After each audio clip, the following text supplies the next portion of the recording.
Alright, now what we have is, here's our image. It's Michael Albany from Michael Albany Photography and michaelalbany.com coming at you again with part 2 of our Photomatix Pro and our HDR tutorial.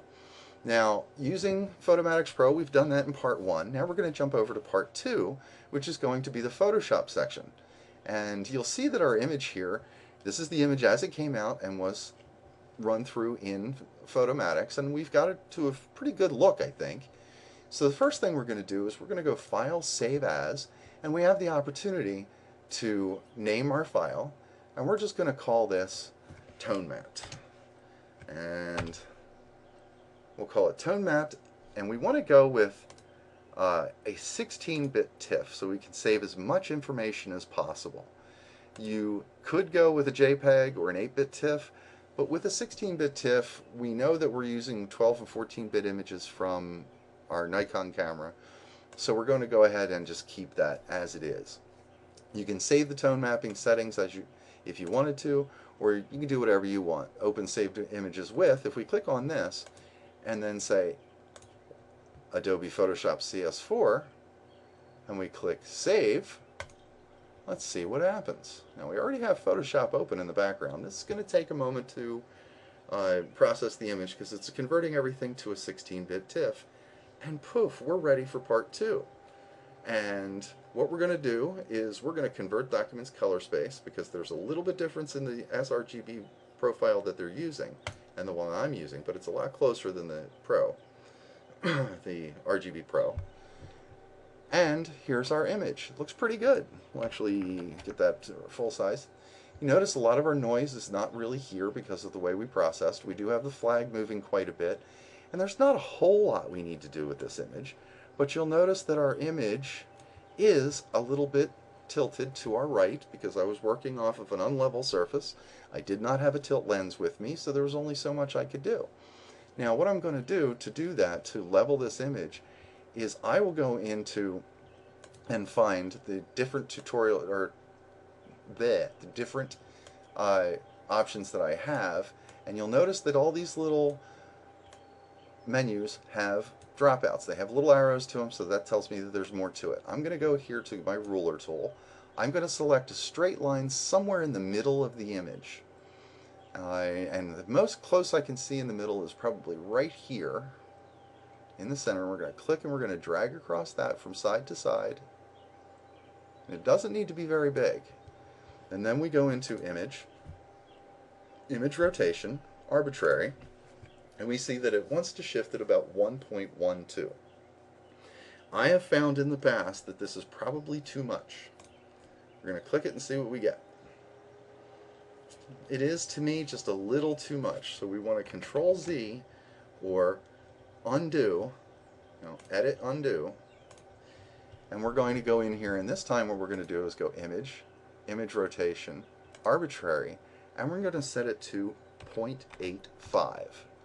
A little bit less than what it suggested. We click OK, and it helps if I rotate the right way. So we're going to go Undo, Rotate Canvas, Image, Image Rotation, Arbitrary, 0.85, counterclockwise this time. Up, didn't like it, 0.85, helps if I can type. Then we can do it and it will actually rotate the correct way. That's much better. And to me, that is more pleasing to the eye. Now, what you can do is you could go in and play with the saturation and all these different things, but Photoshop will take into account either your selection or it will take into account the white portions in the whole image. So what we want to do is we want to crop this down, and we're going to limit what we see to our final image, and that's all we're going to really work with is our final working space. So let's bring this in over here on the left because we got that little white on the bottom. Bring this down because we make our image as large as possible in case we have to crop it again later. And up towards the top, we want to give that flag plenty of room to be flying proudly in the sky. We click enter and we've cropped our image down to something that we like. Now, what we can do here is now what we want to do is go ahead and duplicate our layer because we want to preserve our background layer. Turn that background layer off. And anything we want to do, we can do from in here. We can go in and turn it into a black and white image and make it look very spooky and very horror, 50s horror movie, which I think we're going to trash that idea because we just spent a lot of time saturating our colors. We want to make sure that they really stand out.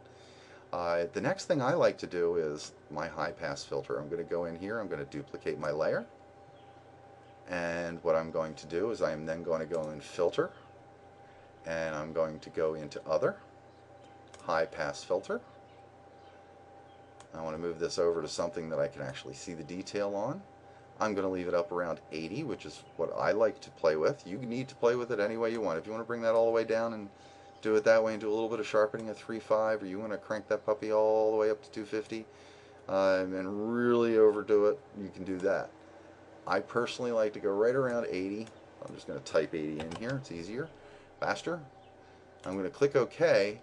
Now that high pass filter is going to be too much. It's flattened our image, made it look pretty bad.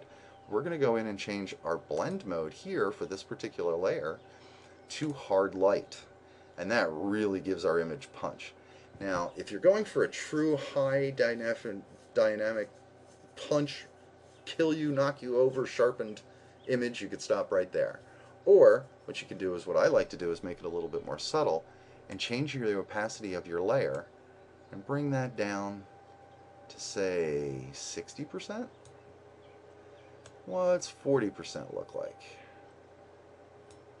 40% looks pretty good. 60% looks a little sharp. 50%? Not bad. Let's see what it looks without it. With it. Without. With. If I keep doing it that way, you're all going to realize I am from Philadelphia, because I'll just start hearing me talk like I'm ordering a cheesesteak. Without. Wit. Without. Wit.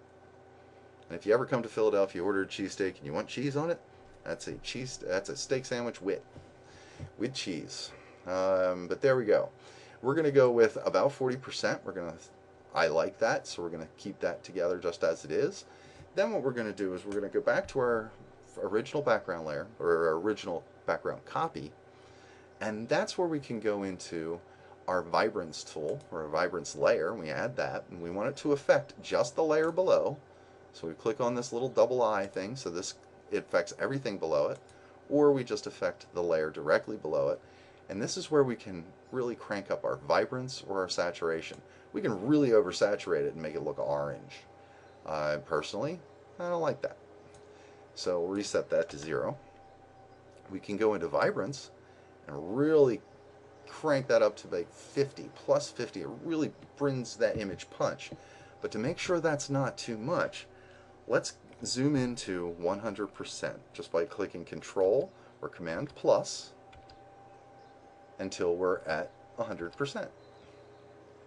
There we are. We can see all these aberrations around these lights. That's something we did in Photomatix by creating way sharp image. So now we have this at plus 50, and we bring that down to 0, or just about 0. See what it looks like. Back up to 50. And I think I like that. I'm going to Control 0 to bring it back to our normal size here. And we go ahead and click this little left arrow to bring everything back and then give our choices back. Now we can go in and we can set our tonal curves and adjust the curve accordingly, kind of bring that in a little bit so that we could brighten it up and lose some of those lost details, just kind of get them out of there.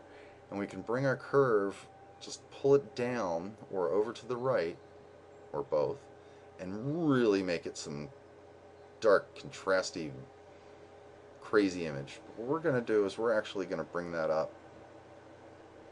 Right, I'm actually going to go up this time and brighten it up just a little bit. And again, you do not need to be heavy-handed with the curves.